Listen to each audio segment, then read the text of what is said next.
The dust never settled in Mercy's Bend. It hung in the air like a permanent veil, coating everything in a fine layer of red-brown grit that turned the whole town the color of dried blood. Clara Whitmore wiped down the bar counter for the third time that afternoon, knowing full well it would be dusty again within the hour. Such was life in this forgotten corner of the frontier, where the wind carried more dirt than dreams. She paused at the window, watching tumbleweeds roll down the main street like nature's own drunken patrons. The town was dying. Had been dying since the silver mine played out 2 years back. Most folks with sense had already packed up and headed for greener pastures. But Clara remained, anchored to this place by a dead man's legacy and debts that wouldn't die with him. The Saloon, Whitmore's whiskey house, though the painted sign above the door was so faded you could barely make out the letters, was all she had left of her husband Samuel. That and the bullet hole in the wall behind the bar where his luck had finally run out. She'd thought about patching it up a dozen times, but something always stopped her. Maybe it was fitting that the place bore its scars openly. Lord knew she bore enough of her own. The afternoon sun slanted through the grimy windows, casting long shadows across the empty tables. In another hour or two, the regulars would start drifting in, ranch hands mostly, looking to wash the dust from their throats and forget the monotony of their days. Clara checked the bottles lined up behind the bar, making mental notes of what needed restocking. The good whiskey was running low, but the rot gut would last another week at least. Most of her customers couldn't tell the difference after the first glass anyway. She was reaching for a bottle when the doors swung open, bringing with them a gust of hot wind and a stranger. Clara's hand instinctively moved toward the shotgun she kept beneath the bar. Though she didn't grab it, yet, living alone in a place like this, a woman learned to be careful. The man stood silhouetted in the doorway for a moment, letting his eyes adjust to the dimness. When he stepped forward, spurs jangling softly against the floorboards. Clara got her first good look at him. He was tall, maybe 6 feet and change, with the kind of lean build that spoke of hard living rather than good eating. His clothes were trail-worn but decent: dark pants, a shirt that might have been white once upon a time, and a leather vest that had seen better days. A wide-brimmed hat shadowed his face, but she could make out the sharp angles of his jaw and an old scar that ran from his left ear to the corner of his mouth. When he pushed the hat back, his eyes caught hers, dark as midnight and twice as deep. Those eyes held stories. Clara thought, bad ones, most likely. He moved with the careful grace of a man who'd learned not to turn his back on a room, choosing a table in the corner where he could see both the door and the bar. His gun hung low on his hip, tied down in the fashion of men who expected to use it. "Whiskey," he said when he'd settled himself. His voice was rough, like he hadn't used it in a while. "No water." Clara poured a glass of the good stuff. Something about him suggested he'd know the difference, and carried it over, up close. She could see the fine lines around his eyes, the kind that came from squinting into too many suns. He might have been handsome once, before whatever had carved those lines and left that scar. Now he was something else. Dangerous. Maybe. Or just damaged. In Clara's experience, the two often went hand in hand.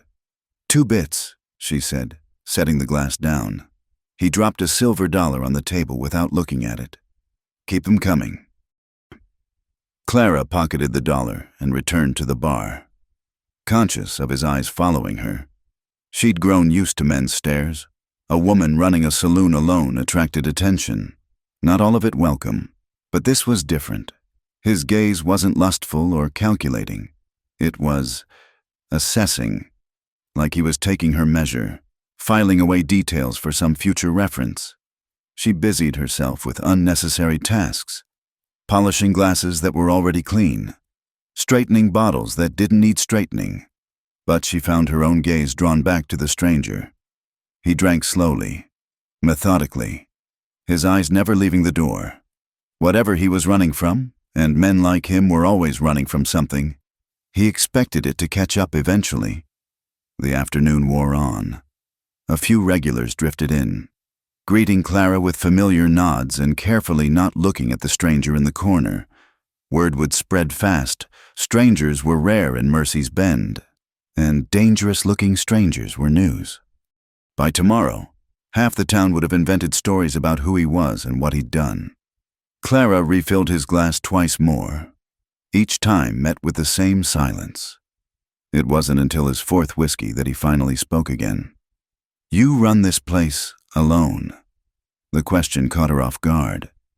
"What makes you think that?" A ghost of a smile touched his lips. "The way you keep your hand near that scattergun under the bar, the way you size up every man who walks through that door. Woman with a man around doesn't develop those habits." Clara felt heat rise to her cheeks, annoyed at being read so easily. "My husband's dead. 2 years now. Sorry for your loss." The words were automatic, meaningless. Clara had heard them 100 times, and they'd never brought Sam back. "Don't be. He wasn't much of a loss." That got her a raised eyebrow, but no further comment. The stranger went back to his whiskey, and Clara went back to her unnecessary puttering. The saloon filled up as evening approached. Cowboys, a few merchants, even old Doc Hadley looking for his nightly medicinal dose. The stranger remained in his corner, nursing his whiskey and watching. 1 or 2 of the braver souls tried to engage him in conversation, but his monosyllabic responses quickly discouraged further attempts. It was near closing time when Tom Bradley, the blacksmith's son, decided to make trouble.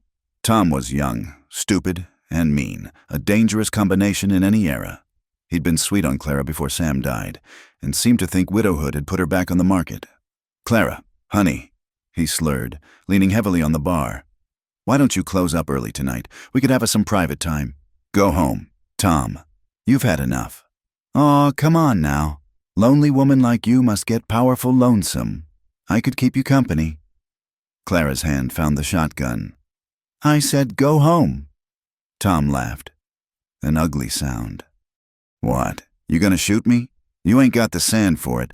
Woman, your man might have been a killer, but you're just a—" The sentence never got finished. One moment Tom was leaning on the bar. The next, he was flat on his back with the stranger's boot on his chest and a Colt .45 pointed at his head. "The lady asked you to leave." The stranger's voice was calm, conversational even, which somehow made it more terrifying. "I suggest you honor her request." Tom's eyes went wide, all bravado evaporating. I didn't mean nothing by it, mister." "Sure you didn't." The stranger holstered his gun but kept his boot in place. "Thing is, where I come from, we were taught to respect womenfolk, especially those that pour our whiskey. Now, you going to apologize to the lady? Or do we need to continue this conversation outside?" "Sorry," Tom gasped. "Sorry, Clara, I'm sorry." The stranger stepped back, allowing Tom to scramble to his feet and practically run for the door. The saloon had gone dead quiet, everyone staring. The stranger touched the brim of his hat to Clara and returned to his table as if nothing had happened. Slowly, conversation resumed, though more subdued than before. Men finished their drinks quickly and headed out into the night. Within half an hour, the saloon was empty except for Clara and the stranger.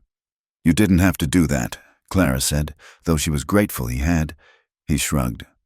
"Man ought to mind his manners. Tom Bradley's not known for his manners, or his brains. Notice that." He drained his glass and stood, dropping another $1 on the table.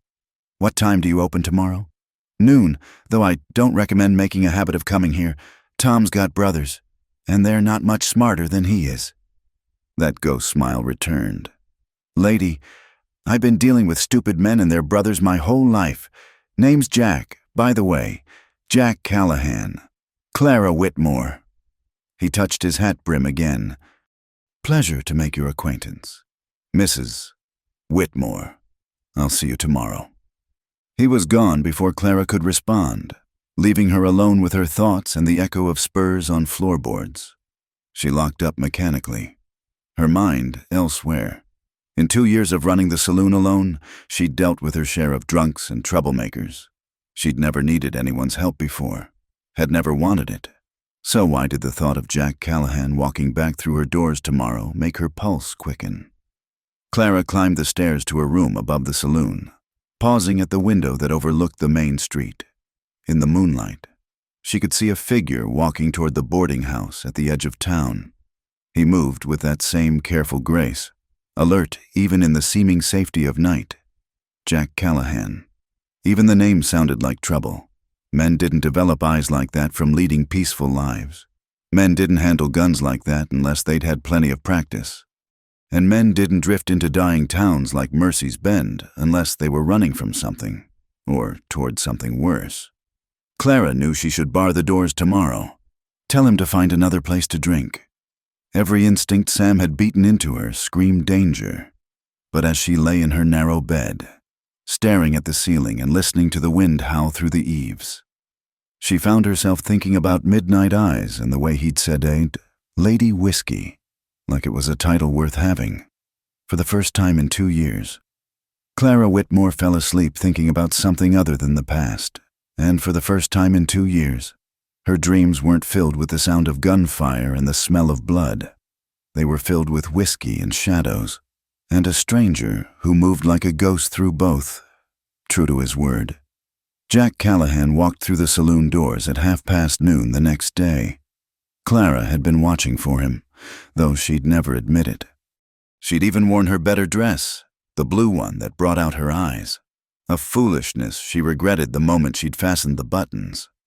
He took the same corner table, ordered the same whiskey neat, and settled in with the same watchful silence. This became the pattern of their days. Jack would arrive shortly after opening, nurse a few drinks through the afternoon, and leave just before the evening crowd grew too thick. He spoke little, but his presence filled the room in a way that made the other patrons nervous. By the end of the first week, the town was buzzing with speculation. Martha Henderson from the general store claimed he looked like a wanted poster she'd seen once. Bob Tate swore he'd served with a man fitting Jack's description during the war, said he'd been a sharpshooter who never missed. Old Pete insisted he was a federal marshal working undercover, though what a marshal would want with Mercy's Bend was anyone's guess. Clara listened to the gossip but kept her own counsel. Whatever Jack Callahan was or had been, he paid for his drinks and kept to himself. That was more than could be said for most of her customers. It was a Tuesday afternoon. The saloon empty save for Jack and a traveling salesman who'd drunk himself to sleep at the bar. When Clara finally broke their routine of silence. "You planning on staying long?" she asked, refilling his glass. Jack considered the question, rolling the whiskey glass between his palms. "Hadn't planned on staying at all, just passing through. That was 2 weeks ago." "So it was." He took a sip, his eyes finding hers over the rim. "You asking me to leave?" Clara felt heat rise to her cheeks. "No, just curious what's keeping you. Maybe I like the whiskey. You can get whiskey anywhere. Not poured by Lady Whiskey herself." There it was again, that name he'd taken to calling her, always with a hint of something she couldn't quite identify. Respect? Amusement? Something else entirely? "That's a fool reason to stay anywhere," she said. "I've stayed places for worse reasons." The conversation died there, but something had shifted. The silence between them felt different now, charged with unspoken questions and carefully guarded answers. The next evening brought trouble in the form of 3 men Clara didn't recognize. They wore long coats despite the heat, and their eyes swept the room with professional interest. Bounty hunters, Clara thought, or hired guns. Either way, they meant trouble. They took a table near the door, ordered beer, and waited. Clara caught Jack's eye, saw the subtle tension in his shoulders.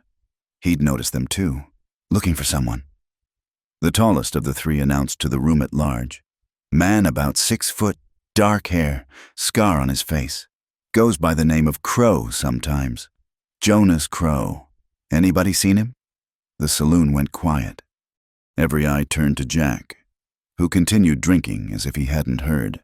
"There's money in it," the bounty hunter continued. "Good money for information leading to his capture. Man's wanted for murder down in Texas." Jack set down his glass with deliberate care.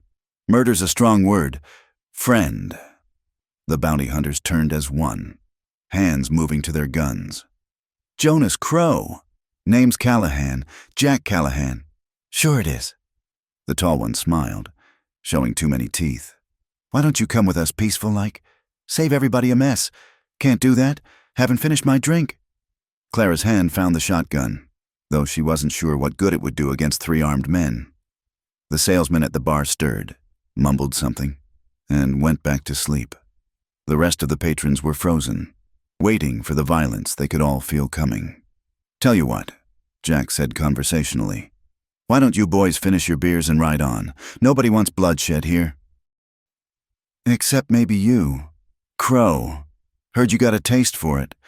Heard you killed 6 men in Amarillo." "7, Jack corrected. But they had it coming. The admission hung in the air like smoke. Clara felt her heart hammering against her ribs. 7 men. She was harboring a killer, had been serving him whiskey for 2 weeks. "See, that's the problem," the bounty hunter said. "Law doesn't much care if they had it coming. Law just cares that they're dead, and you're the one who made them that way." Jack stood slowly, his hand nowhere near his gun. "I'll walk out with you. No need to involve these good people." "Jack," Clara started, then stopped. What was she going to say? "Don't go. Stay and fight." She didn't even know him. Not really. He was just a customer who drank too much and called her Lady Whiskey. "It's all right," he said. And for the first time since he'd walked through her door, he smiled. A real smile that transformed his face, made him look younger, almost gentle. "Thanks for the whiskey. Clara." He was halfway to the door when one of the bounty hunters made a mistake. Maybe he was nervous. Maybe he was stupid. Or maybe he just wanted to be the one who took down Jonas Crow. Whatever the reason, he went for his gun. The saloon exploded into violence. Jack's gun appeared in his hand as if by magic, firing 3 times before the first bounty hunter cleared leather. The tall one managed to get off a shot that splintered the wood near Jack's head before Jack's bullet caught him center mass. The third tried to use a table for cover, firing wildly.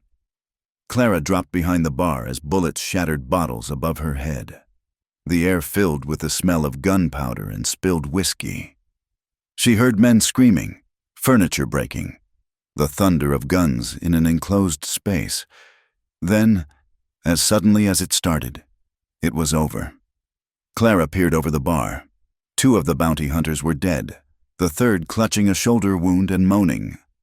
Jack stood in the center of the carnage, gun still in hand, a thin line of blood running down his left arm where a bullet had grazed him.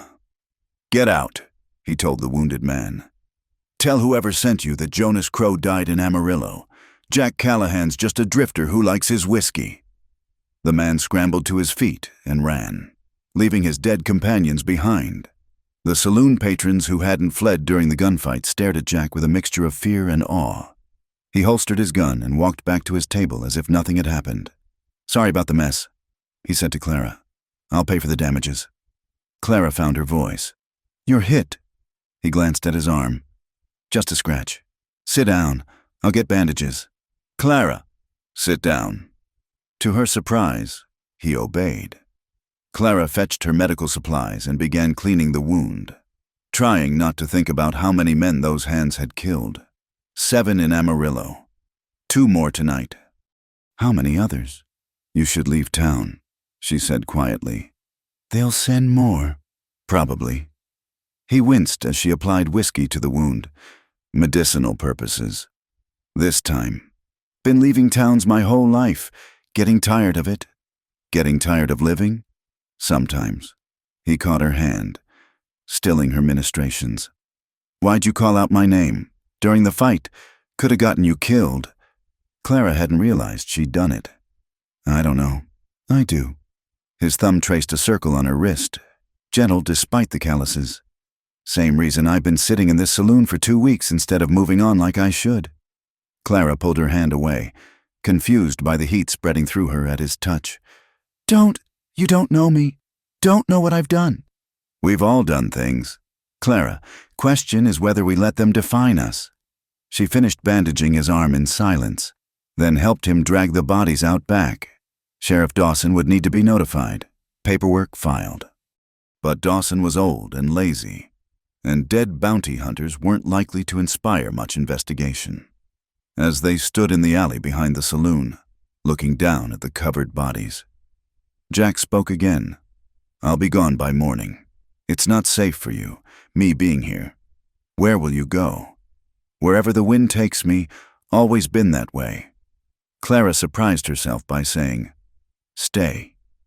He turned to her, those midnight eyes unreadable in the dim light.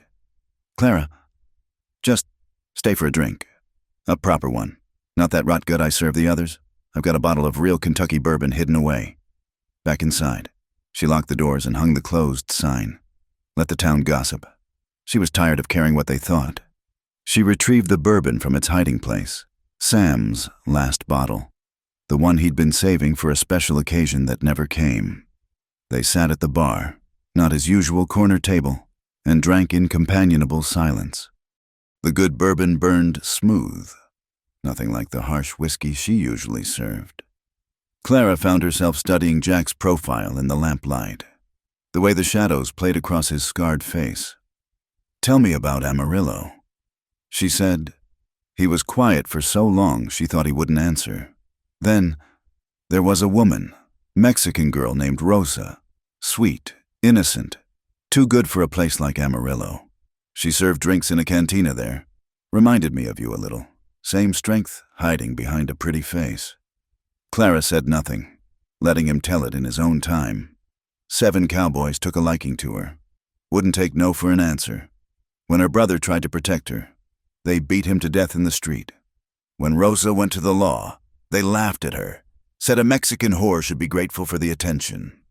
His knuckles were white around the glass. I was passing through, heard about it from an old man at the livery. Might have kept riding, but he shrugged. I went to the cantina, saw her trying to work with a black eye and split lip, pretending everything was fine. Reminded me too much of another woman I'd failed to protect once. Your wife? My sister, long time ago now. He drained his glass. Anyway, I found those 7 cowboys. Gave them one chance to turn themselves in for what they'd done. They laughed, just like the law had. So I killed them, every last one. "Good," Clara said fiercely. Jack looked at her in surprise. Most people don't see it that way. Most people haven't lived it. She poured them both another drink. "My husband used to make me entertain his friends when they came by. Said it was a wife's duty to keep his business partners happy. When I refused..." She touched her ribs unconsciously, remembering old bruises. "I was grateful when someone finally shot him. Saved me the trouble." They drank to that, to justified violence and the scars it left behind. As the bourbon dwindled, Clara found herself talking more than she had in years, about Sam's cruelties, both large and small, about the town that shunned her after his death, blaming her for his sins, about the loneliness that ate at her in the dark hours before dawn. Jack listened without judgment, occasionally sharing his own stories.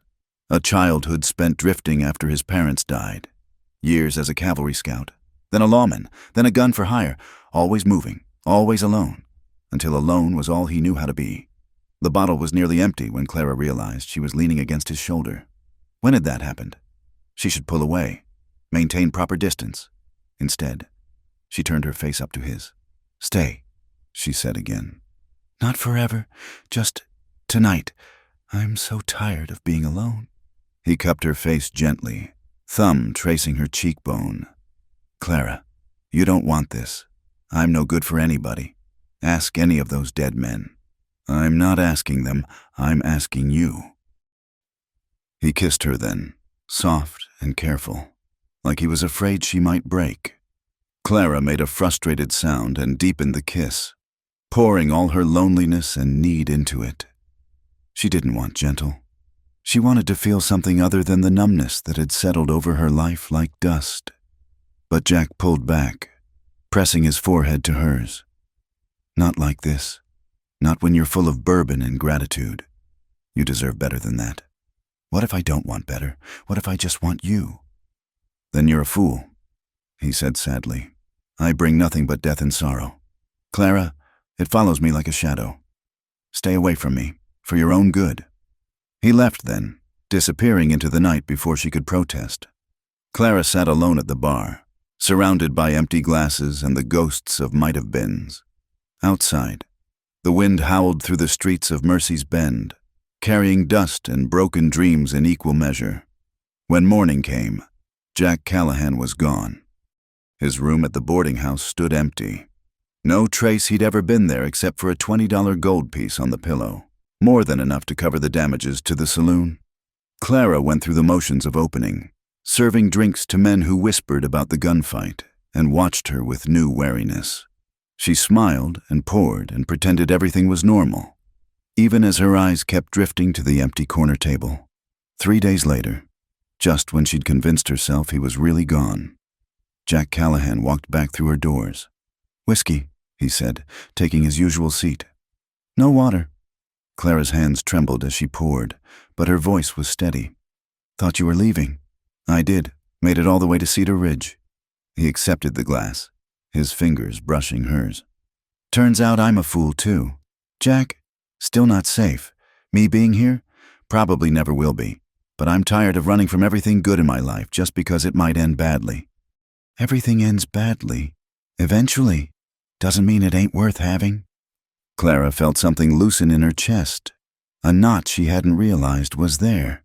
"So, you're staying? For now? If you'll have me." She smiled, the first real smile she'd worn in years. "Well then, Mr. Callahan, welcome back to Mercy's Bend."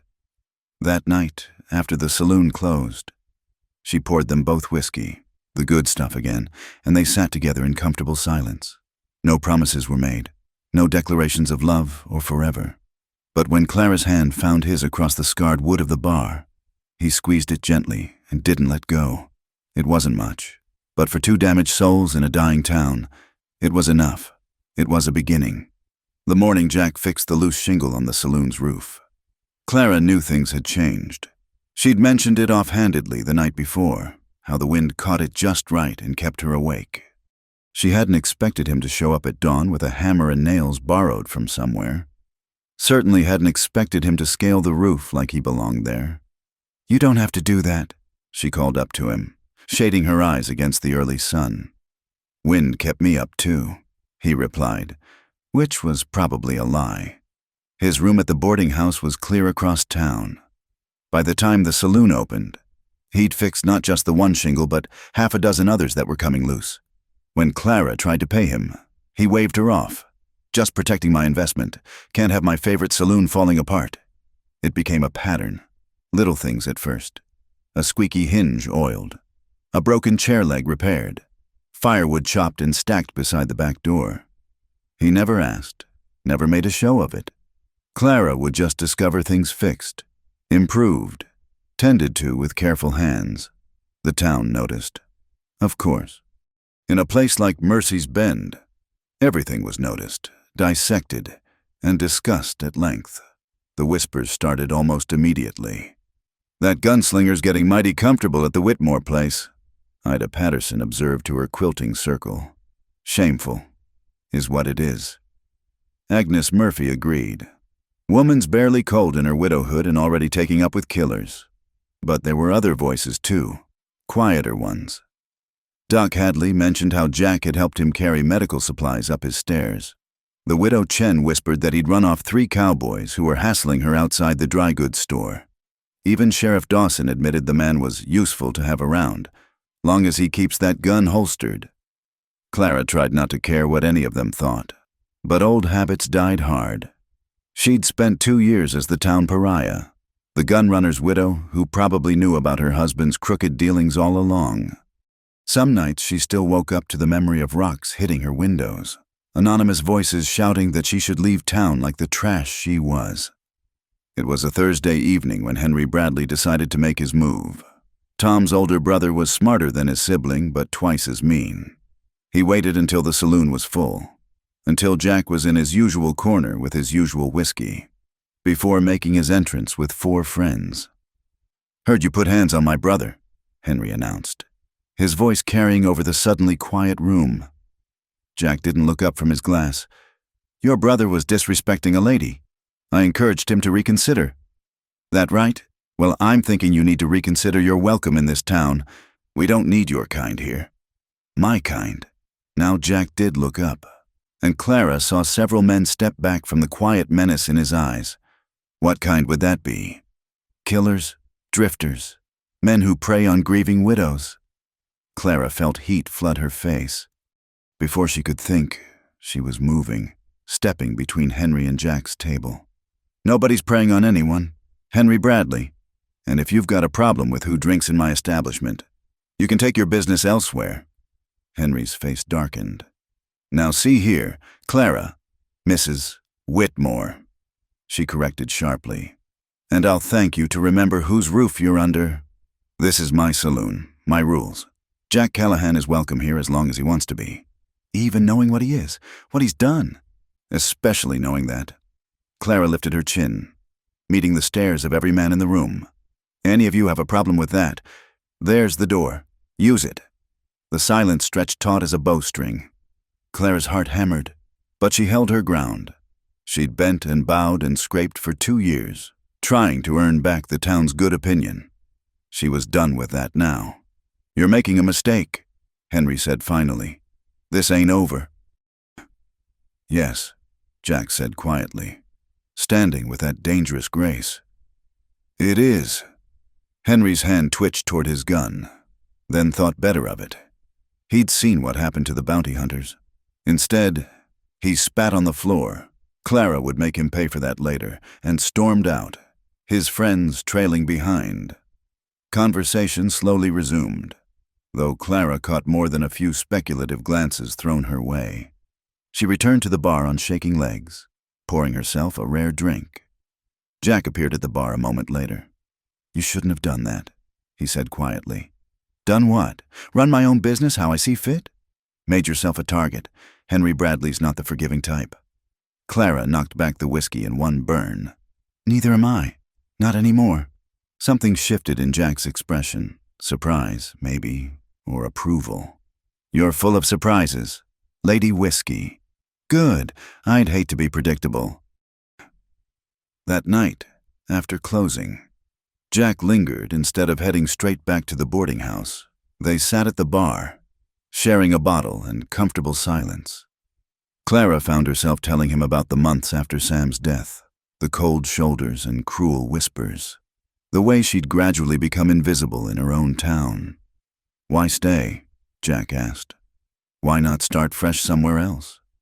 Clara considered the question, rolling her glass between her palms the way he often did. Stubbornness, maybe, or stupidity. This place is all I have left. If I let them drive me out, what does that make me? Smart, she laughed, surprising them both. Maybe, but I'm tired of running from other people's opinions. Aren't you? He was quiet for a long moment. I've been running so long, I'm not sure I remember how to stop. Maybe it's time to learn. Their eyes met and held. Clara felt that pull again, stronger than before. This time when Jack leaned in, she met him halfway.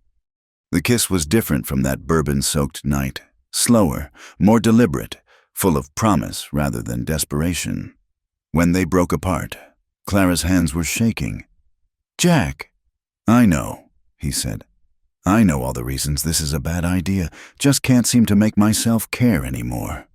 Good, she whispered, and kissed him again. They were interrupted by a crash from the alley. Jack was on his feet instantly, gun drawn. He motioned for Clara to stay put and slipped out the back door.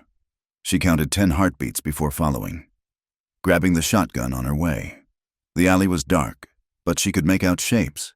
Jack standing over someone, 2 others backing away with hands raised. Just a misunderstanding, one of them was saying. We weren't doing nothing. Funny how setting fire to a building looks like something to me. Jack replied conversationally. Clara's eyes adjusted enough to see the overturned lamp, the spreading puddle of kerosene. Her stomach clenched. They'd tried to burn her out. Henry's orders? Jack asked. We don't know nothing about that. Jack cocked his pistol. Try again. Okay, yeah, Henry sent us. Said to put a scare into the widow, make her see sense. Here's the thing about scaring widows, Jack said, his voice dropping to barely above a whisper. It makes me angry, and you really don't want to see me angry." The men scrambled away, leaving their unconscious companion behind. Jack holstered his gun and turned to Clara, who was still clutching the shotgun. "You all right?" She nodded, not trusting her voice. The reality of what almost happened was sinking in. If Jack hadn't been there, if he'd left when he usually did. "Come on," he said gently. "Let's get this cleaned up." They worked together in silence, mopping up the kerosene and disposing of the broken lamp. The would-be arsonist stirred and slunk away while they worked, clearly wanting no part of whatever Jack might do when he woke fully. Back inside, Clara's hands wouldn't stop shaking. Jack poured her a drink, then surprised her by pulling her into his arms. She stiffened for a moment. She wasn't used to gentleness, to comfort freely given, then melted against him. "They'll try again," she said against his chest. "Probably. I can't ask you to." "You're not asking." He pulled back enough to look at her. "I'm done walking away from things that matter. If that means dealing with the Bradley boys and whoever else wants to cause trouble, so be it." "Jack, unless you want me to go, say the word, Clara, and I'll be gone by sunrise. But if you let me stay," he touched her face gently, "I'll stand between you and anyone who tries to hurt you. That's a promise." Clara covered his hand with hers, holding it against her cheek. "Stay." The next morning, Jack moved his few belongings from the boarding house to the small room behind the saloon storeroom. It wasn't much, a cot, a washstand, space for his saddlebags, but it put him close enough to hear trouble coming. The town, predictably, exploded with gossip. Clara Whitmore, taking in that dangerous drifter, living under the same roof, even if in separate rooms.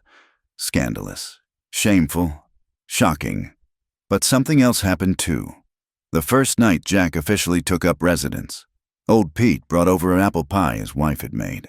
"Figured you folks might enjoy it." Doc Hadley stopped by with a bottle of good whiskey. "For medicinal purposes." The widow Chen left a basket of vegetables from her garden on the back step. Not everyone, not even most, but some. Enough to matter. Henry Bradley made one more attempt, showing up with the sheriff in tow. "It ain't decent," Henry argued.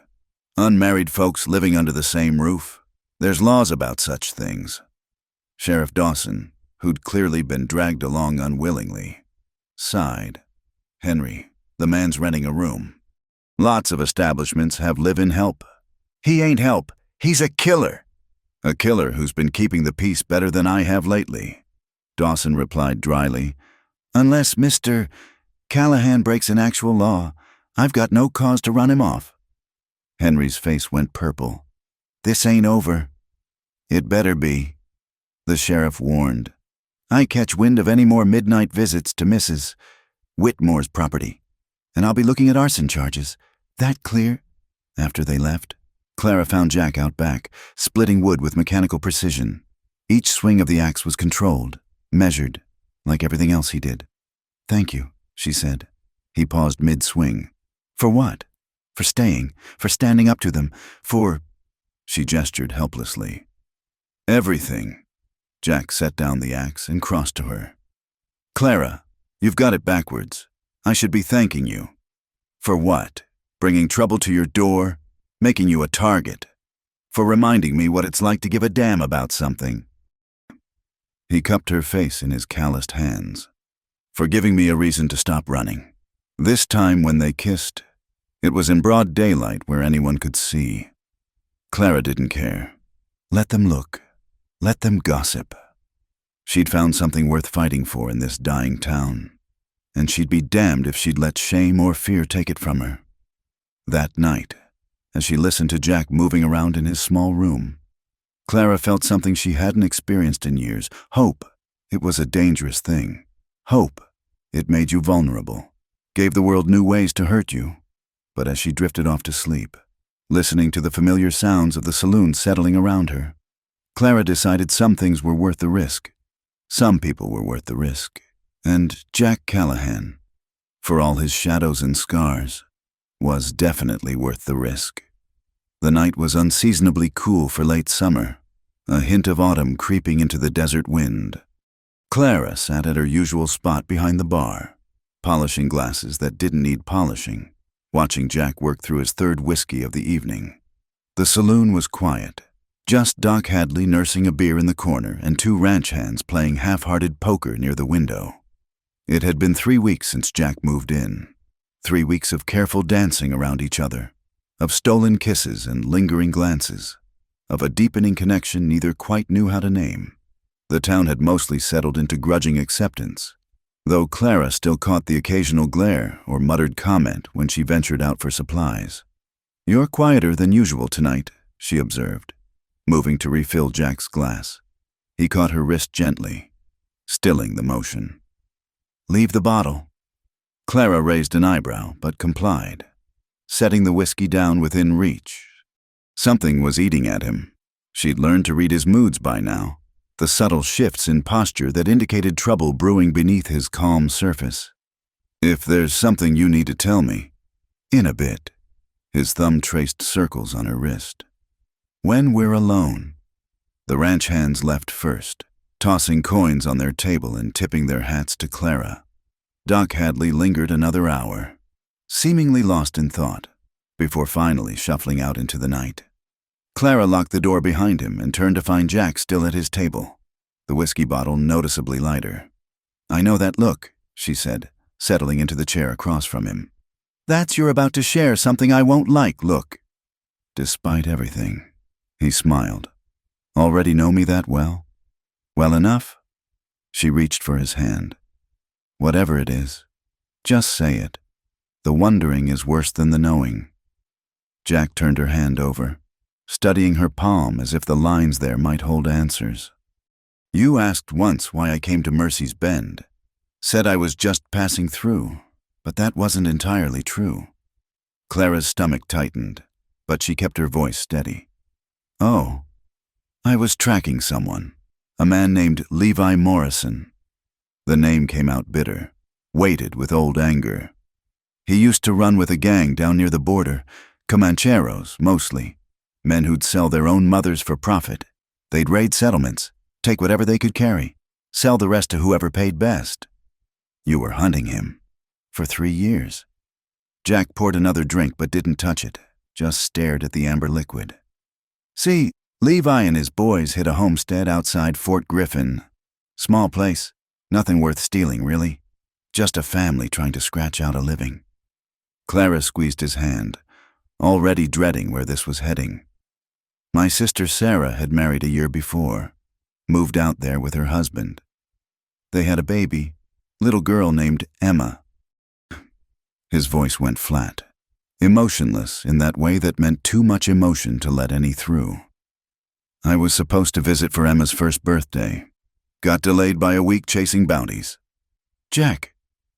"By the time I got there, wasn't nothing left but ashes and graves. Neighbors said Levi's gang hit them at dawn. Killed everyone, Sarah, her husband, even—" He stopped, jaw working. "Even the baby. Burned everything they couldn't carry." Clara moved around the table, pulling him against her.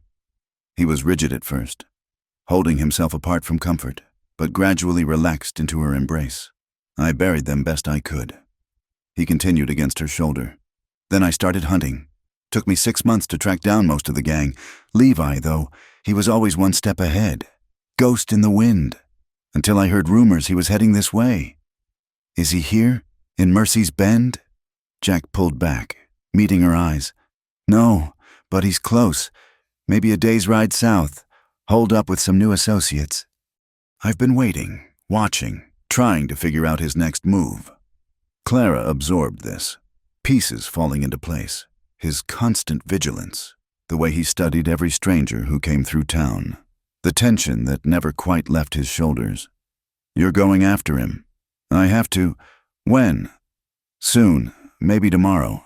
Maybe the day after. Depends on what my contacts tell me." He cupped her face, thumb brushing her cheekbone. "Clara, I wanted to tell you before. Why didn't you?" "Because I was a coward. Because every day I stayed here, every moment with you, made it harder to think about leaving. Because I knew once I told you, it would make it real." Clara stood abruptly, pacing to the bar and back. So what? You were just going to disappear one morning? Leave me wondering if you were dead in some gulch somewhere? No, I'd never do that to you. He caught her on her next pass, pulling her back to him. I'm telling you now, asking you to understand why I have to do this. I do understand. And she did. God help her. The need for justice, for closure. She'd felt it herself after Sam died. But understanding doesn't mean I have to like it. I know. They stood there, holding each other in the lamplight, neither wanting to voice the obvious questions. What if he didn't come back? What if Levi was faster, smarter, luckier? What if this thing between them died before it had a chance to truly live? There's more, Jack said finally. Something else you need to know.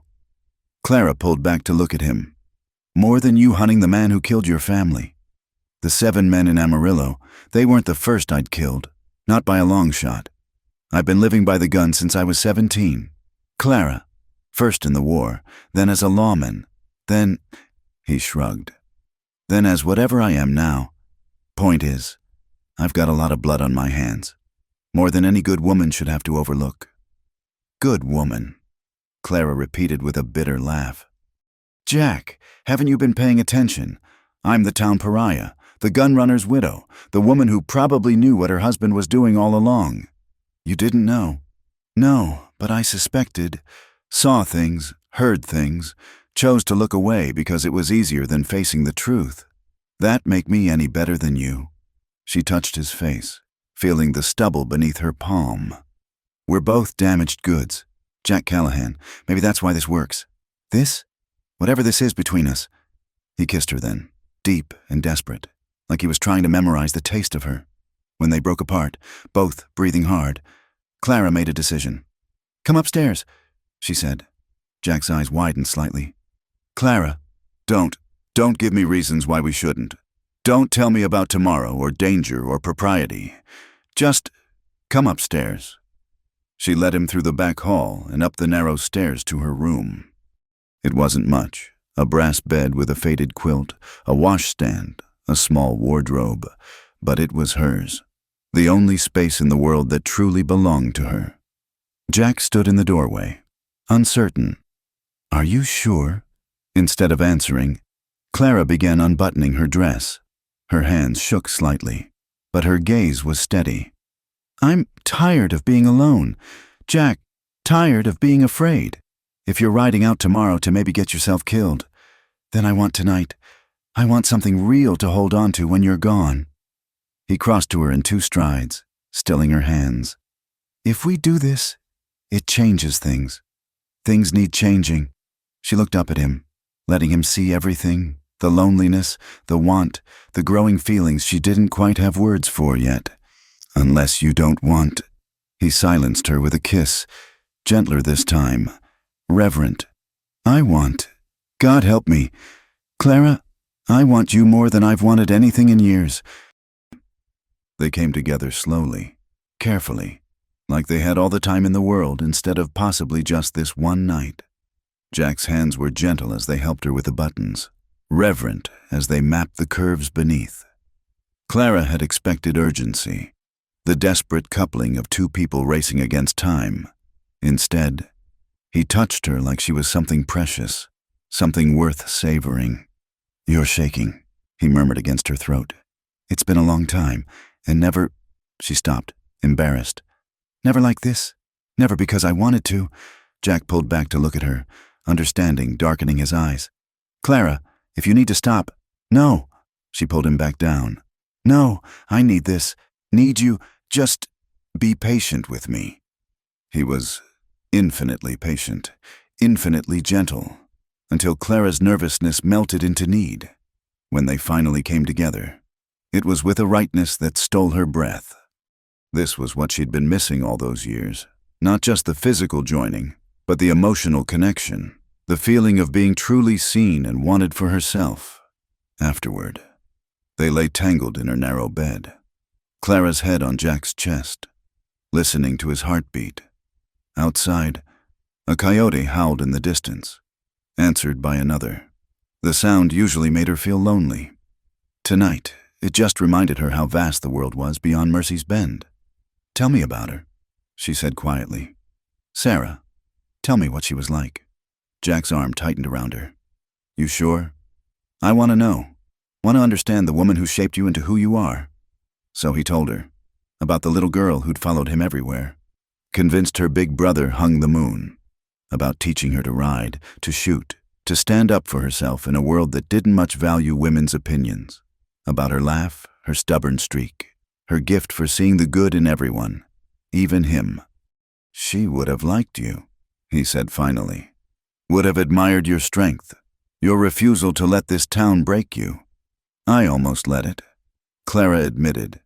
"After Sam died, there were nights I thought about just walking into the desert and not coming back. What stopped you? Stubbornness, mostly, and spite. Couldn't let them win." She traced patterns on his chest, feeling the various scars beneath her fingers, each one a story, a moment where death had come calling and been turned away. "What will you do after you find Levi?" "I don't know. Haven't thought that far ahead in a long time. You could come back here." "Could I?" He tilted her chin up to look at him. "Clara, I'm not the settling down type. Don't know if I even remember how to stay in one place anymore." "You've been here over a month. That's something. That's you. You're the reason I stayed. The reason I might—" He stopped, swallowed. "The reason I might have something to come back to." They made love again as dawn approached, slower this time, memorizing each touch and taste against an uncertain future. When the first light crept through the curtains, Jack rose and dressed quietly, thinking Clara was asleep. "When?" she asked without opening her eyes. "This afternoon.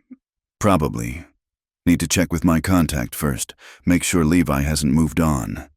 She sat up, not bothering to cover herself. "Promise me something, if I can. Don't make me wonder. Whatever happens, find a way to let me know. I can handle knowing you're dead better than I can handle not knowing at all." He returned to the bed, kissing her deeply. "I promise. And Clara, I'm coming back. Might take a few days, might take a week, but I'm coming back to you." She wanted to believe him, wanted it more than she'd wanted anything in a long time, but she'd learned not to trust in promises, especially ones made in the aftermath of passion. "I'll be here," she said simply, "for as long as it takes." Jack touched her face one more time, then was gone. Clara lay back in the cooling bed, already missing his warmth. Outside, Mercy's Bend was waking up, dogs barking, wagons creaking, the eternal wind stirring up dust. She rose and dressed, then went down to open the saloon as if it were any other day. But throughout the morning, as she served drinks and made small talk, her mind kept returning to Jack's promise. "I'm coming back to you." She wanted to believe it. She just wasn't sure she could survive if he was wrong. The first 3 days passed like molasses in winter. Clara went through the motions, opening the saloon, serving drinks, closing up, but her heart wasn't in it. Every time the doors swung open, her pulse jumped, hoping to see Jack's familiar silhouette. Every rider passing through town had her rushing to the window. "You're gonna wear a hole in that floor," Doc Hadley observed on the 4th evening, watching Clara pace behind the bar. "Just restless," she said, not meeting his knowing eyes. "Uh-huh. This restlessness wouldn't have anything to do with a certain Mr. Callahan being conspicuously absent." Clara's hands stilled on the glass she was drying. "He had business to attend to. Dangerous business, from what I hear." She looked up sharply. "What have you heard?" Doc shrugged, swirling his beer. "Just talk. Riders came through yesterday. Said there was some kind of dust-up down near Eagle Pass. Gunfight at an old mining camp. Several men dead." Clara's knuckles went white around the glass. "Did they say, was anyone—" "No names mentioned. Just that it was bloody." He studied her with those sharp eyes that missed nothing. "Clara, that man survived this long for a reason. If anyone can handle himself, it's Jack Callahan." She wanted to believe that, but she'd seen too many good men buried to put much faith in anyone's invincibility. That night, unable to sleep, Clara found herself in Jack's small room behind the storeroom. His few possessions were still there. A spare shirt, his shaving kit, the book of poetry she'd been surprised to find him reading one evening. She sat on his narrow cot, breathing in the lingering scent of leather and gunpowder that always clung to him. "Please," she whispered to the empty room. "Please come back." The fifth day brought Tom Bradley back to her doorstep, not with his usual bluster, but subdued, almost respectful. "Mrs. Whitmore," he said, hat in hand. "I wonder if I might have a word." Clara kept her hand near the shotgun, but nodded. "Say your piece." "My brother Henry's gone missing. Left 3 days ago. Said he had business south. We think," he swallowed hard, "we think he might have gone after your man. After Callahan." Clara's blood ran cold. Why would he do that? There's a bounty. Not official-like, but word is someone's offering good money for Jonas Crow's head. Henry, he figured he'd collect. Clara finished flatly. "I tried to talk him out of it. Told him he was a fool to go up against a man like that, but Henry's always been prideful." Tom twisted his hat. "Look, I know we ain't been friendly. Know I caused you trouble, but Henry's still my brother. If you hear anything, I'll let you know," Clara said, surprising herself by meaning it. Whatever his faults, Tom Bradley loved his brother. She could understand that kind of love, the kind that made you do foolish things. After Tom left, Clara closed the saloon early. She couldn't stand the pretense anymore. Couldn't smile and pour drinks while her mind conjured increasingly horrible scenarios. Jack wounded in some arroyo. Jack outnumbered and outgunned. Jack already dead. His body feeding the buzzards while she waited for a return that would never come. She was sitting in the dark, working her way through a bottle of the good whiskey, when she heard horses outside.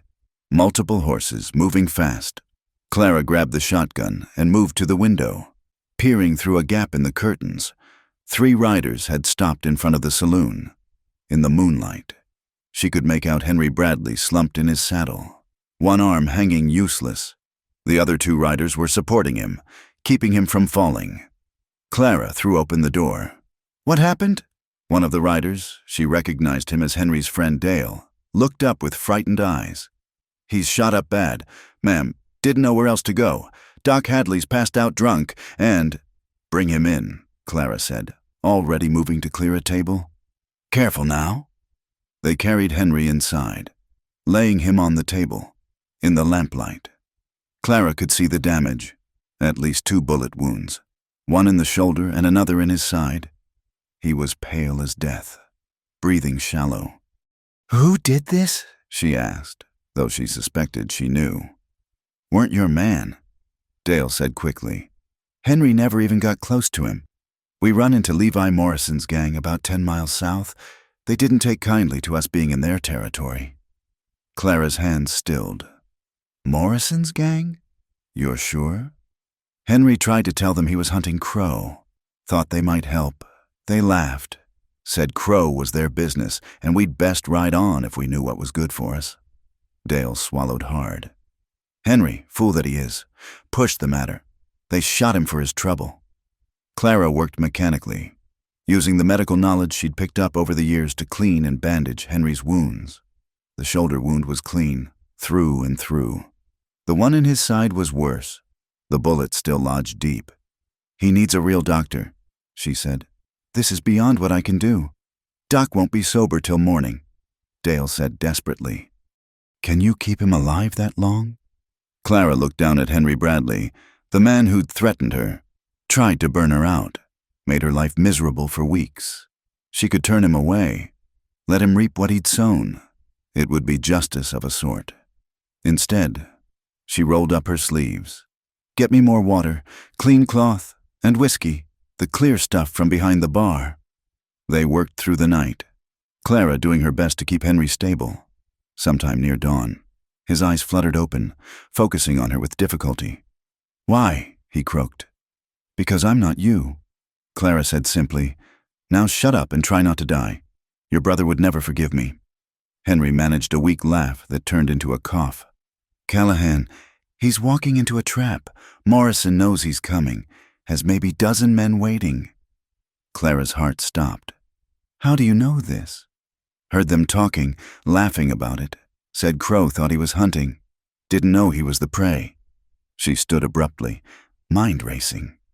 Jack was riding into an ambush. Had maybe already ridden into it. She had to warn him. Can't do nothing about it now. Henry wheezed. If he ain't already dead. He will be soon. Morrison's been planning this for months. Wanted Crow to come to him. Clara moved without thinking, grabbing her coat and Sam's old gun belt from behind the bar. She strapped it on. The weight unfamiliar but not unwelcome. What are you doing? Dale asked. Going after him. Ma'am, that's suicide. You can't. Watch me. She loaded the pistol, checked the shotgun, gathered ammunition. You keep Henry alive until Doc sobers up. Tell Tom his brother's here. Mrs. Whitmore, please. Morrison's gang will kill you. Maybe. Clara paused at the door, looking back at the men clustered around Henry. But I've spent 2 years dying slowly in this town. If I'm going to die, might as well be for something that matters. She saddled her horse, a steady mare who'd seen better days but still had heart, and rode out as the sun broke the horizon. The trail south was clear enough, marked by the passage of many horses. Clara pushed hard, knowing every minute counted. The landscape changed as she rode, becoming rougher, more desolate. Red rocks jutted from the earth like bones, and scraggly mesquite provided the only shade. This was outlaw country, where men went to disappear, and the law feared to follow. She'd been riding for 3 hours when she heard the gunfire. It echoed off the canyon walls, a steady percussion of death. Clara spurred her horse toward the sound, heart hammering. She crested a rise and saw it spread below, an old mining camp.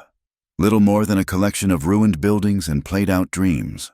Men with rifles had taken positions in the buildings, all firing toward a pile of rocks near an old mine shaft. Even from this distance, she recognized Jack pinned behind those rocks, returning fire when he could. He was alive, that was something, but clearly outnumbered and running low on ammunition. Clara surveyed the scene, forcing herself to think tactically rather than emotionally. She couldn't take on a dozen men in a straight fight, but she could even the odds. She circled wide, using the terrain for cover, until she was behind the camp.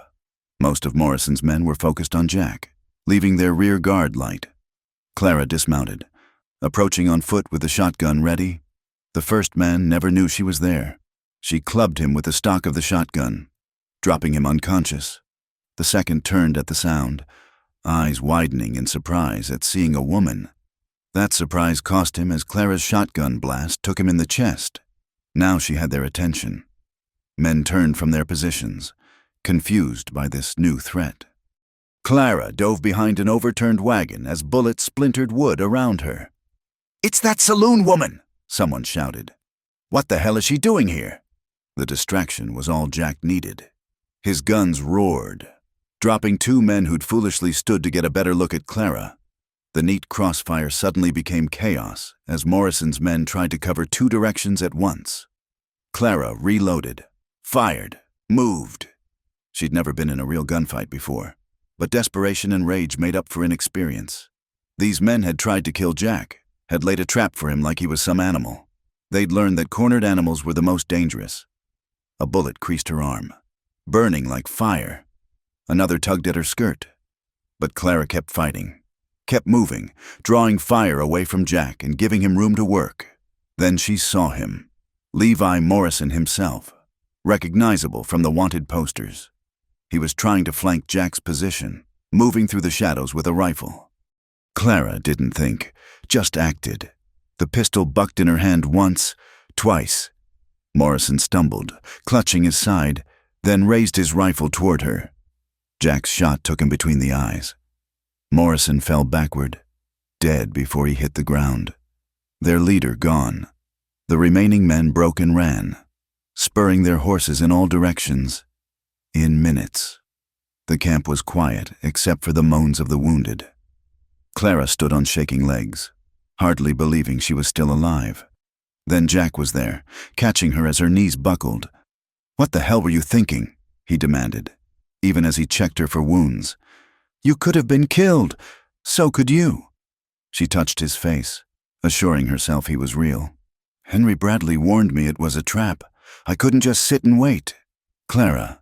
He pulled her against him, holding her so tight she could barely breathe. "Don't ever do that again. If I'd lost you—" "You didn't. I'm here. We're both here." They stayed that way for a long moment, clinging to each other amid the carnage.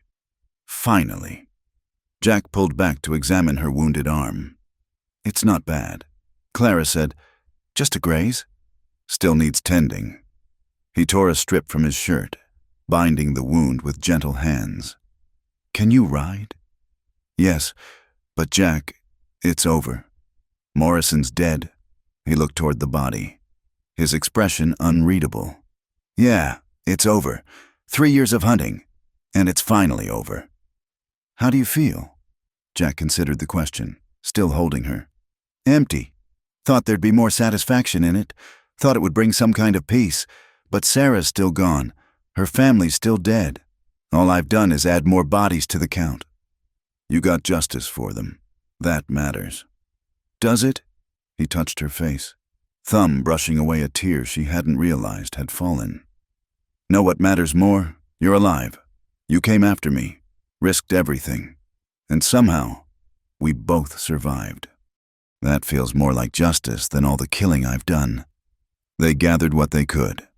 Ammunition, supplies, a few horses that hadn't run off, and started the long ride back to Mercy's Bend. Clara rode close to Jack, still half afraid he might vanish if she let him out of sight. "What now?" she asked as the town came into view. "Will you stay?" Jack reined in, studying the collection of buildings that had somehow become home. "If you'll have me. Turns out I'm tired of drifting, tired of having nothing to lose."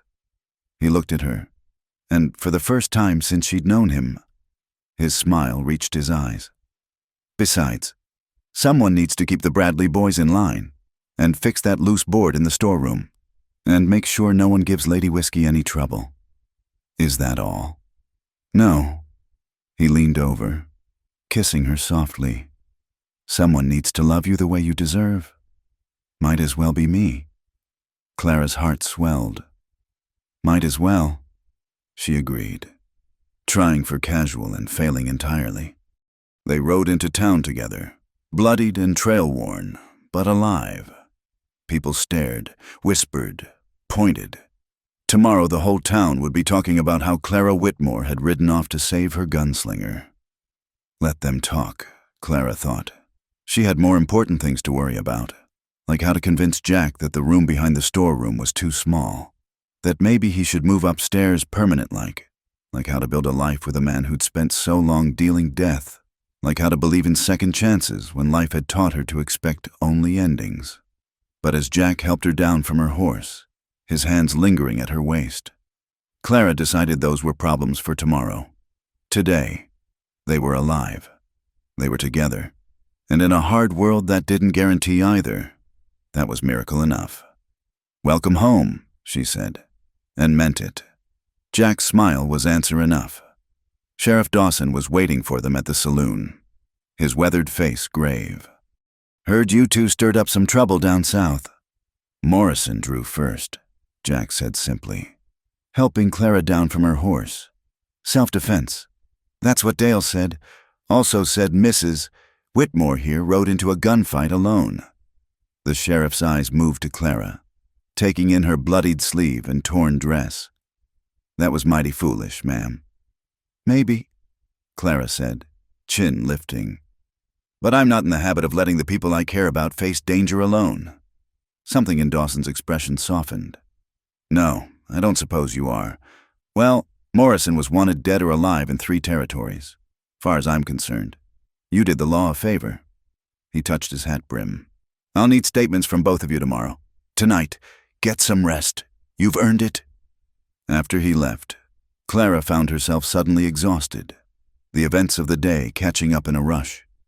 Jack steadied her, guiding her inside and up the stairs to her room. "Let me look at that arm properly," he said, settling her on the edge of the bed.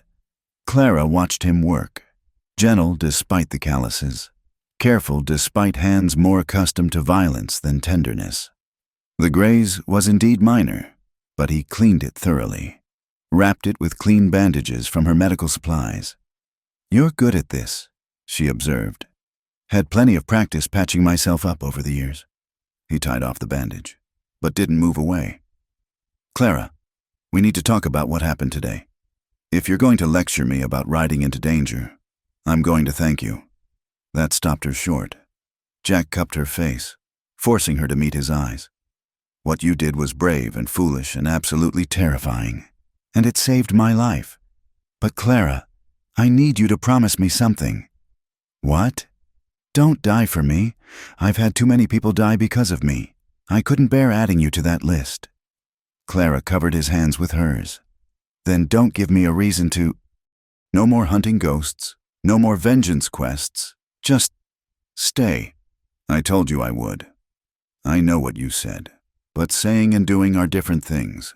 I need to know, really know, that you're not going to disappear one morning chasing some old debt or new trouble." Jack was quiet for a long moment. Then he stood, pulling something from his vest pocket. A small leather pouch, worn soft with age. "This was Sarah's," he said, emptying the contents into his palm. "A gold ring, delicate and simple. Her wedding ring. I took it before I buried her, kept it all these years. Thought maybe someday I'd find someone worthy of wearing it." Clara's breath caught. "Jack, I'm not good with words. Clara, never have been. But I know what I feel.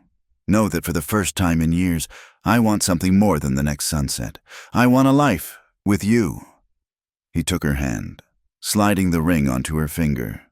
It fit perfectly. "Marry me. Let me try to be the man you deserve." Clara stared at the ring, then at Jack. This morning she'd thought she might lose him forever. Now he was offering forever of a different kind. "You barely know me," she said weakly. "I know you run toward danger instead of away from it. Know you see broken things and try to fix them instead of discarding them. Know you make the best whiskey pour in 3 territories. His thumb traced over the ring. "Know I love you? That enough?" Clara's vision blurred. "You love me? Figured that was obvious when I let you call me Jack instead of Jonas. Been running from that name for 3 years? You made me want to stop running." "Yes," Clara said, then louder. "Yes, I'll marry you, though God knows we're both fools." "Probably," Jack agreed, kissing her soundly. "But we'll be fools together." They came together with a different energy than before. Not the desperate passion of potential farewell, but something deeper, more certain. A claiming and a promise, sealed in whispered words and gentle touches. Later, as they lay entwined in the narrow bed, Clara traced lazy patterns on Jack's chest. People will talk. The widow who couldn't wait a decent interval. The gunslinger who killed his way into her bed. Let them. Their opinions never kept either of us warm at night. "When?" she asked. "When do you want to—" "Tomorrow. Tonight. Right now if we could find a preacher." He kissed her temple. "I've waited my whole life for you. Clara Whitmore. Don't see the point in waiting anymore." A knock at the door interrupted any response. Clara grabbed her wrapper while Jack reached for his gun, old habits dying hard. "Mrs. Whitmore?" Doc Hadley's voice came through the door. "Sorry to disturb, but thought you'd want to know. Henry Bradley's asking for you." Clara dressed quickly and they went downstairs to find Tom Bradley keeping vigil by his brother's side. Henry was awake, still pale but no longer death's door. "Mrs. Whitmore," Henry said weakly. "Doc says you saved my life. I did what anyone would do." "No," Tom interrupted. "No, you didn't. After everything we'd done, the way we treated you, most folks would have let him die." Henry's eyes moved to Jack. "You killed Morrison." "I did." "Good." The vehemence in that one word surprised them all. Man was a rabid dog. "Would have killed us all just for sport." Henry struggled to sit up, Tom supporting him. "I was wrong about you, both of you, and I aim to make it right. Just get well." Clara said, "That's enough." No, it ain't. Tom, tell them. Tom cleared his throat awkwardly. Henry owns the building next to the smithy. Been sitting empty since the assay office closed. He wants you to have it. Figured you might want to expand the saloon or use it for something else. Clara blinked. That's generous, but... It's done, Henry said firmly. Papers are at the land office. Least I can do after nearly burning you out. He managed a weak smile. Besides, figure you'll need more room once you're married. How did you... Ma'am, you're wearing a ring and looking at Callahan like he hung the moon. Don't take a genius to figure that out. Word spread fast in a town like Mercy's Bend. By noon the next day, everyone knew that Clara Whitmore and Jack Callahan were getting married. Reactions ranged from scandalized to supportive, with a surprising amount of the latter. About time, Martha Henderson declared, arriving with a bolt of blue fabric. Can't have you getting married in that old brown dress. We'll make you something proper. The widow Chen appeared with preserved fruits and vegetables for your wedding feast. Even Agnes Murphy, queen of the gossips, offered her best tablecloth for the occasion. Why? Clara asked Martha as they worked on the dress. Why are people being so kind? They've spent 2 years treating me like a pariah. Martha's fingers stilled on the fabric. Maybe because you showed us what we should have been all along. You took in a stranger when the whole town was against it. You saved Henry Bradley's life after he tried to burn you out. You rode into a gunfight to save your man. She smiled. You shamed us with your courage. Clara Whitmore, least we can do is try to make amends. The wedding took place 3 days later in the saloon. Of all places. Reverend Mills had passed through on his circuit, agreeing to stay long enough to perform the ceremony. The whole town packed in, even the Bradley brothers, Henry still weak but determined to attend. Clara wore the blue dress Martha and the other women had fashioned, simple but elegant. Jack had somehow procured a proper suit, though he still wore his gun, some habits too ingrained to break even for a wedding. Dearly beloved, Reverend Mills began, then paused. Though looking around this saloon, I'm not sure dearly applies to everyone. That got a laugh, breaking the tension. The ceremony was simple, the vows traditional, but Clara barely heard the words. All she could see was Jack, looking at her like she was his whole world. I now pronounce you man and wife, the Reverend declared. You may kiss your bride. Jack did, thoroughly and enthusiastically, to hoots and hollers from the assembled crowd. When they finally broke apart, both were grinning like fools. Ladies and gentlemen, Doc Hadley called out, raising a glass, I give you Mr. and Mrs. Jack Callahan. May they have better luck than most in this God-forsaken town. The celebration went on well into the night.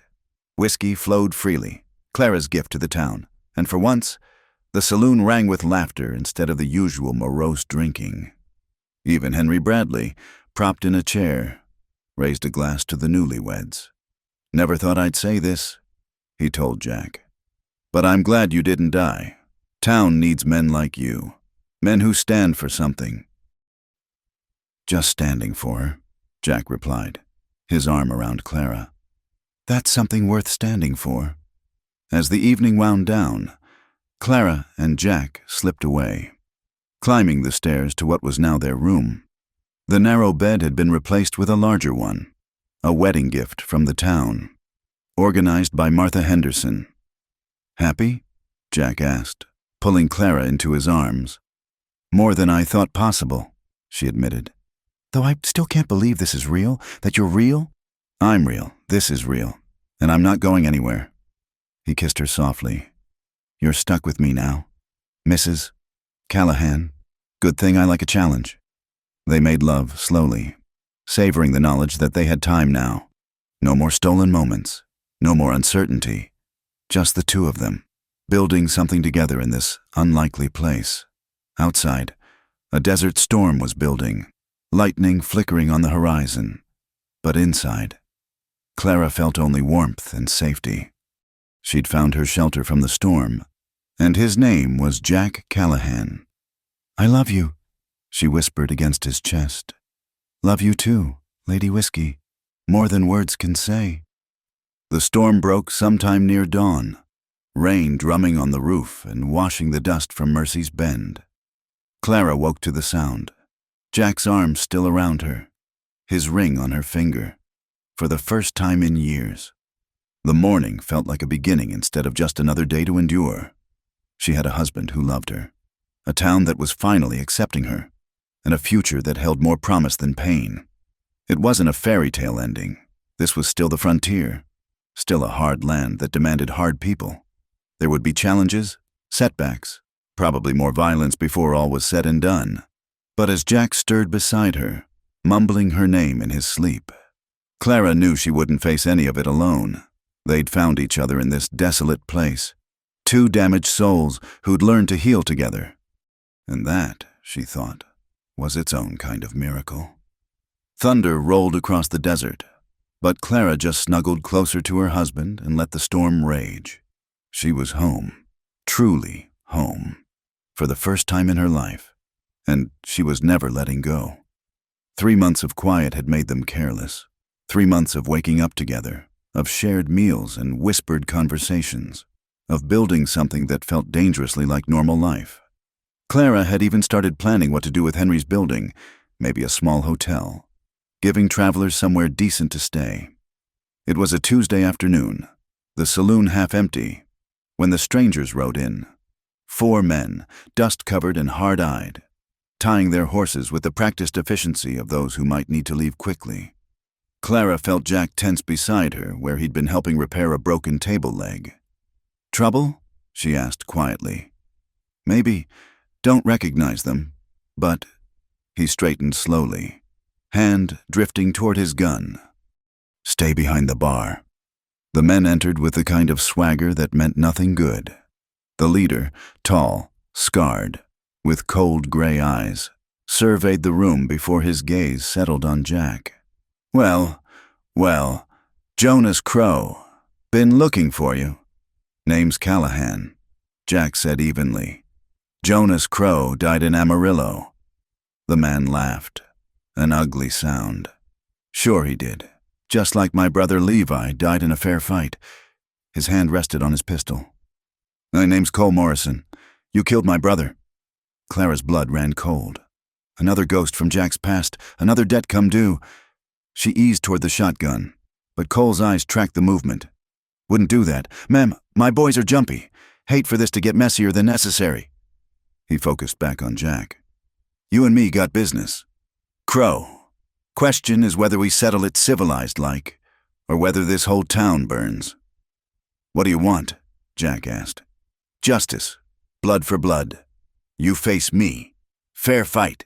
And whoever walks away, that's the end of it." "And if I refuse?" Cole smiled, showing too many teeth. "Then my boys and the dozen more waiting outside turn this place into a graveyard, starting with your pretty wife." Clara saw Jack's jaw tighten at the threat. The other patrons were frozen, afraid to move, afraid to breathe. She could almost hear their thoughts. They'd welcomed a killer into their midst, and now his past was going to get them all killed. "Tomorrow," Jack said finally. "Noon, Main Street. Tonight," Cole countered. "Sunset. I'm not giving you time to run or set up an ambush. I don't run anymore." "No? That why you're hiding behind a fake name in this dust bowl?" Cole stood, his men following suit. "Sunset, Crow, be there, or we'll come looking, and we won't be gentle about it." They filed out, leaving a silence so thick it choked. Jack stood still as stone, staring at nothing. Clara moved to him, touched his arm. "Jack, get everyone out," he said quietly. "Close the saloon. Tell people to stay indoors. We can leave, right now. Just get on horses and—" "No." He turned to her, and she saw resignation in his eyes. "I'm done running, remember? Besides, he's not bluffing about those men. Even if we got away, this town would pay the price." Word spread like wildfire. Within an hour, Mercy's Bend knew about the challenge, about the gunfight coming at sunset. Some folks started packing, ready to flee. Others boarded up windows, preparing for war. Sheriff Dawson found them at the saloon. I could arrest him, Cole Morrison. Threatening the town is illegal. Then his men would attack anyway, Jack said, checking his pistols. No, this is between him and me. Always has been. Really, I knew Levi had family. Knew this day might come. It's not right, Clara said fiercely. You killed Levi in self-defense. He was a murderer. A monster. So am I, depending on who you ask. Jack holstered his guns, movements precise and practiced. Clara, I need you to promise me something. Don't! Promise me. If this goes bad, you'll take the money from the safe and leave. Tonight. Don't wait for morning. Don't try to bury me. Just go. I won't. He caught her face between his hands. Promise me. Please. I can't face him if I'm worried about you. Clara's eyes burned with unshed tears. I promise. She lied. The sun was already sinking toward the horizon, painting the sky blood orange. Jack kissed her, deep and desperate, then walked out to face his fate. Main Street had emptied, shopkeepers pulling in their signs, mothers herding children indoors. But Clara could see faces in windows, the whole town watching. She positioned herself on the saloon's porch, shotgun loaded and ready. If Jack fell, she'd take as many of Morrison's men with her as she could. Cole Morrison waited in the middle of the street, coat pulled back to show his gun. His men had spread out, taking positions that would give them clear shots at anyone who interfered. Wasn't sure you'd show, Cole called as Jack approached. I keep my word. Like you kept your word to leave my brother alone? Oh wait, you put a bullet in his head. Your brother was a mad dog who needed putting down. He killed women and children for sport. He was blood. Cole's composure cracked, showing the rage beneath. You took him from me, and now I'll take everything from you. They faced each other, perhaps 20 paces apart. The sunset painted everything crimson, as if the bloodshed had already begun. Clara's hands were white-knuckled on the shotgun. You sure you want to do this? Jack asked. You're young, got your whole life ahead of you. Don't need to die for a man who wouldn't have died for you. Draw when you're ready. Crow. Time seemed to slow. Clara saw Jack's stance shift minutely, saw Cole's hand tense. A buzzard cried somewhere in the distance. The wind died to nothing, then thunder. Both men drew and fired in the same heartbeat. Clara couldn't tell who was faster, could only see the muzzle flashes, hear the twin reports echoing off buildings. For a moment, both stayed standing. Then Cole Morrison took a step backward, looking down at the spreading red stain on his shirt. You! How? He fell to his knees, then forward, dust puffing up around his body. Jack swayed but stayed upright. Clara was already running, reaching him as his legs gave out. Blood soaked his left side where Cole's bullet had found its mark. Jack! Jack! Look at me! His eyes found hers, already glazing with pain. Hey, Lady Whiskey, did I mention you look beautiful today? Stop talking. Save your strength. She pressed her hands to the wound, trying to stem the bleeding. Someone get Doc Hadley. Morrison's men hadn't moved, seemingly stunned by their leader's death. Then one stepped forward, not threatening, but cautious. Is he dead? The man asked, nodding at Cole. Very, Sheriff Dawson confirmed. Having emerged from cover, the man spat in the dust. Good. Crazy bastard dragged us all over creation for his revenge. We only came along 'cause he promised gold. He looked at his companions. What say we collect Cole's horse and gear and call it even? Get out of my town, Dawson said. All of you, now. They didn't need telling twice, mounting up and riding off without a backward glance. Loyalty, bought with promises of gold, died quick when the gold did. Clara, we need to get him inside, Doc Hadley said, appearing with his medical bag. Together, they carried Jack into the saloon, laying him on the same table where Henry Bradley had bled just months before. How bad? Clara asked as Doc worked. Bad, but I've seen worse. Bullet's still in there. Need to dig it out. He met her eyes. He's strong, and he's got something to live for. That counts for a lot. The surgery was a nightmare of blood and pain. Jack drifted in and out of consciousness, muttering Clara's name and apologies she didn't want to hear. Clara held his hand throughout, whispering promises and prayers in equal measure. Tom Bradley showed up with clean bandages. Martha Henderson brought fresh water. Even Agnes Murphy appeared with her special tonic that she swore could cure anything. The town that had once shunned Clara now rallied around her. Around them. "He saved us," Tom said quietly. "Could have run, but he stayed, faced Morrison to protect the town." "He stayed to protect me," Clara corrected, not looking away from Jack's pale face. "Same thing, isn't it? You're part of this town now. Both of you." Night fell.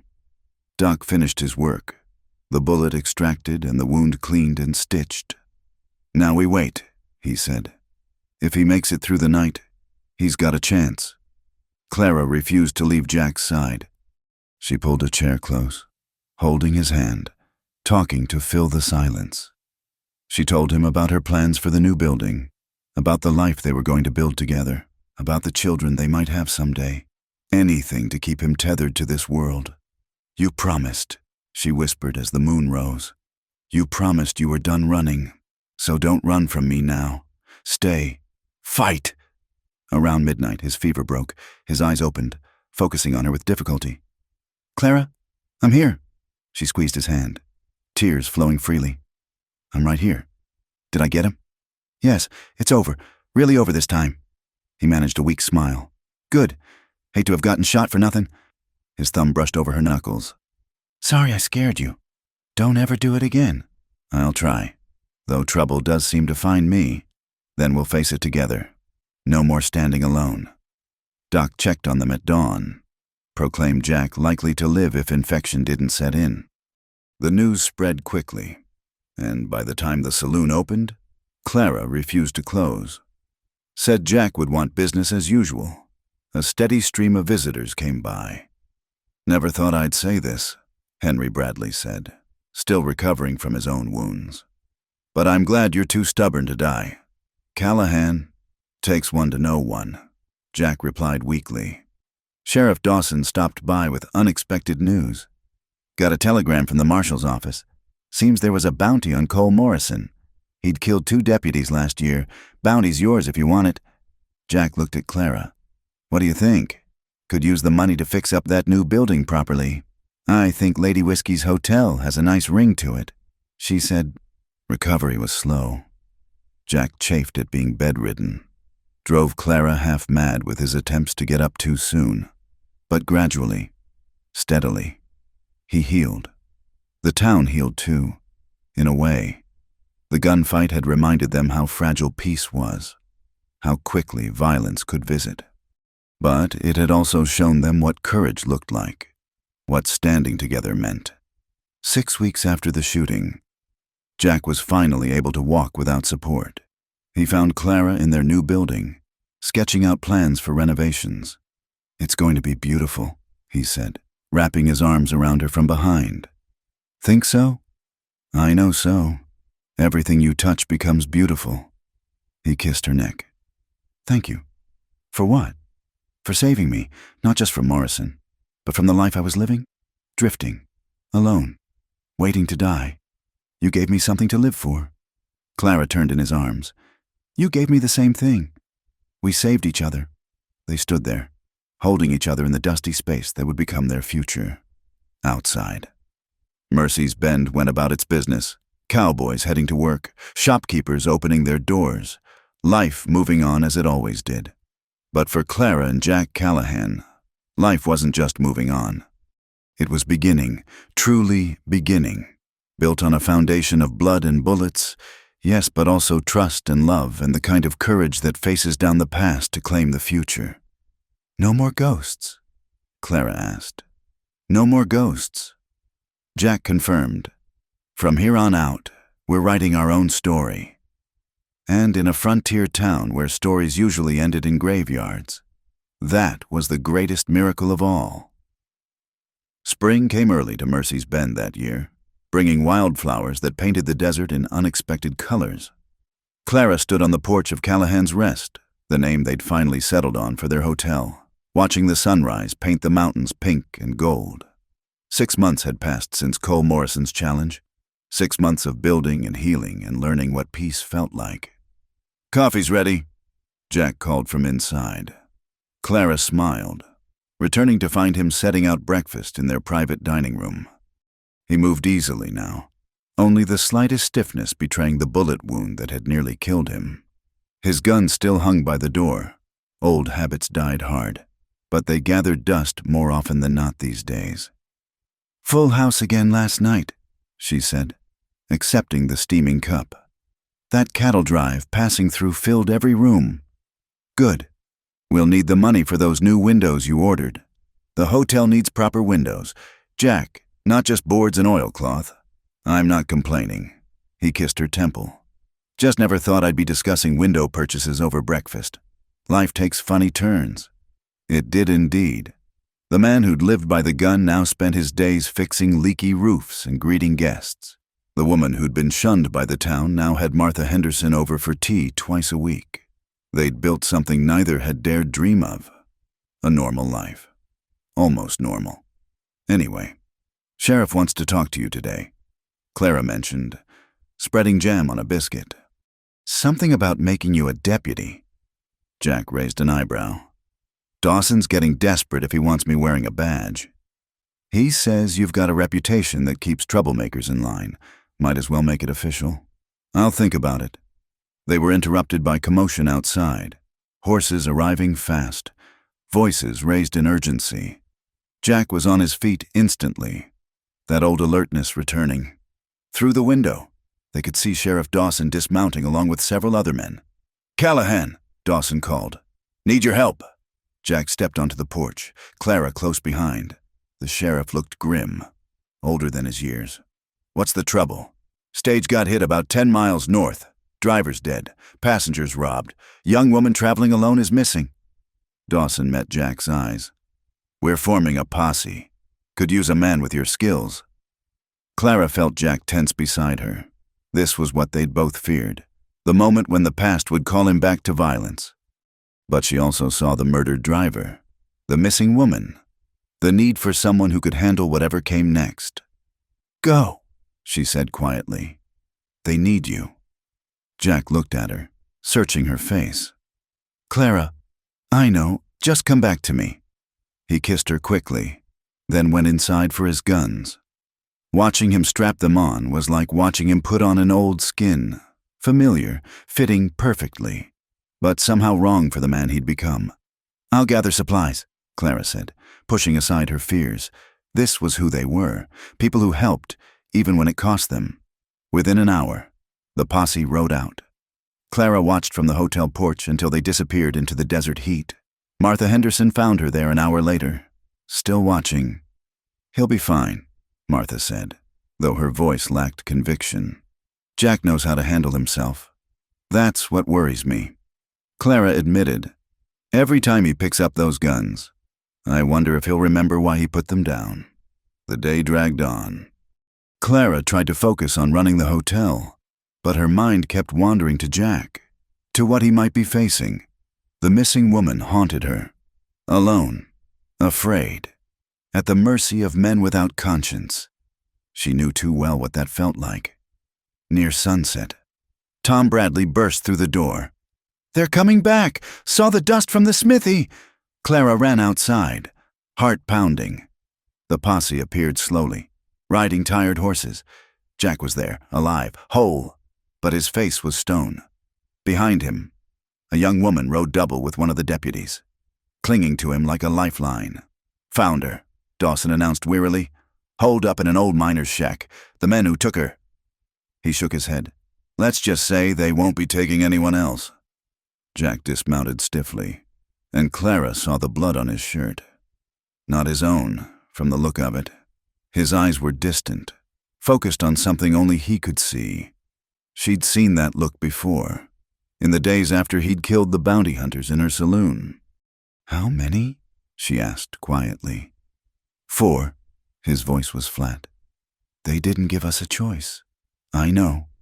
She took his hand, feeling the tension thrumming through him. "Come inside. Let's get you cleaned up." The young woman, Emily Patterson. They learned. come west to marry a rancher in California. Was taken to Doc Hadley's. She was shaken but unharmed. Thanks to the posse's quick action. Thanks to Jack, specifically, though he refused any credit. That night, as Clara helped him wash the blood away, Jack finally spoke about what happened. They were animals, he said quietly. The things they were planning. I didn't hesitate, didn't try to take them alive. Just drew and fired, like the old days. You saved her. Did I? Or did I just do what I've always done? Solve problems with bullets? He caught her hands. Clara, what if I can't change? What if this is all I am? All I'll ever be? A killer. You're not just anything, Clara said firmly. You're a man who protects people, who stands between the innocent and those who'd harm them. That's not being a killer. That's being a guardian. Pretty words don't change what I am. No, but your actions do. You think I didn't notice you teaching the Murphy boys to read, or helping Widow Chen repair her roof for free, or the way you talked down drunk cowboys instead of fighting them. She cupped his face. You're not the same man who rode into my saloon 2 years ago. Jack, that man was alone, empty, waiting to die. You're full of life now, full of purpose. He pulled her close, burying his face in her hair. What would I do without you? Lucky for both of us, you'll never have to find out. The next morning brought a surprise. Emily Patterson appeared at their door, her aunt in tow. Mr. Callahan, she said, chin high despite her ordeal. I wanted to thank you properly. You saved my life. Just did what needed doing, miss. No, you did more than that. She pressed a leather pouch into his hands. This was my dowry. I want you to have it. I can't take your dowry. My fiancé will understand. And if he doesn't, then he's not the man I thought he was. Emily smiled, some of her youth showing through. Please, let me do this one thing. You gave me back my life. Let me help you build yours. After they left, Jack opened the pouch. Gold coins spilled out, more than enough to finish the hotel properly, maybe even expand. Blood money, he said bitterly. Life money, Clara corrected. Money given in gratitude for a life saved. There's a difference. Sheriff Dawson arrived that afternoon with the deputy's badge. Offer still stands. Callahan, town could use a man like you on the right side of the law. Jack turned the badge over in his hands. Such a small thing, but heavy with meaning. Part-time, he said finally. When you need me, but the hotel comes first. Fair enough. Dawson pinned the badge to Jack's vest. Deputy Callahan. Has a nice ring to it. That evening, they held an impromptu celebration in the saloon. The whole town seemed to turn out, raising glasses to their newest peace officer. Clara watched Jack accept the congratulations with bemused grace, saw how the badge changed the way people looked at him. No longer the dangerous drifter, but one of them, a protector. Regrets? She asked during a quiet moment. About what? Taking the badge, picking up the guns again. Jack considered, then shook his head. No regrets. You were right. I'm not that man anymore, but I can use what he taught me to keep folks safe. Seems like a fair trade. Henry Bradley raised his glass from across the room. To Deputy Callahan, may his aim stay true and his drinks stay free. Laughter filled the saloon, and Clara felt something settle in her chest. This was home now. Truly home. Not just the building or the town, but this community they'd fought to become part of. Late that night, as they sat on their hotel's upper balcony watching stars wheel overhead, Jack pulled out a letter he'd been saving. What's that? Clara asked. Job offer. Marshal's office wants me to consider a position. Full-time. Good pay, but... He let the sentence hang. But it would mean leaving Mercy's Bend. It would mean leaving you, and that's not happening. He tore the letter in half, letting the pieces flutter away on the desert wind. I've got everything I need right here. Clara leaned against him, content. No more running, no more running, though I make no promises about the occasional deputy work. Someone's got to keep the Bradley boys in line. They laughed, the sound carrying across the quiet town. Below, a few late drinkers stumbled home from the saloon. A dog barked somewhere. Normal sounds of a normal night in a town that had become extraordinary to them. "I love you, Jack Callahan." Clara said, "Love you too, Lady Whiskey." Forever and then some. The stars burned overhead, ancient and unchanging, witness to all the stories that had played out beneath them. But this story, the gunslinger and the widow, the drifter and the saloon keeper, the deputy and the hotel owner, this story was still being written, and for the first time in both their lives, they couldn't wait to see what the next chapter would bring. In the morning, there would be guests to tend, repairs to make, lives to live. There might be more calls to action, more moments when Jack would need to stand between the innocent and harm.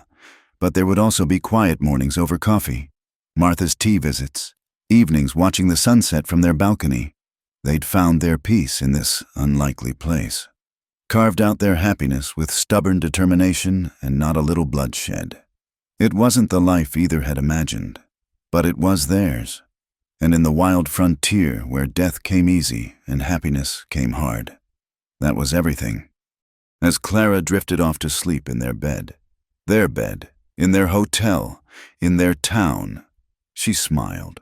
Tomorrow would bring its own challenges, but tonight she was exactly where she belonged, safe in the arms of a man who'd traded his ghosts for a future, who'd chosen love over loneliness, who'd finally stopped running long enough to build a home.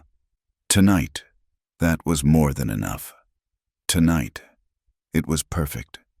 Thank you so much for listening to this Wild West love story. I hope Clara and Jack's journey touched your heart as much as it touched mine while telling it. Where are you listening to this story from? Please share in the comments below. I'd love to connect with fellow Western romance enthusiasts from around the world.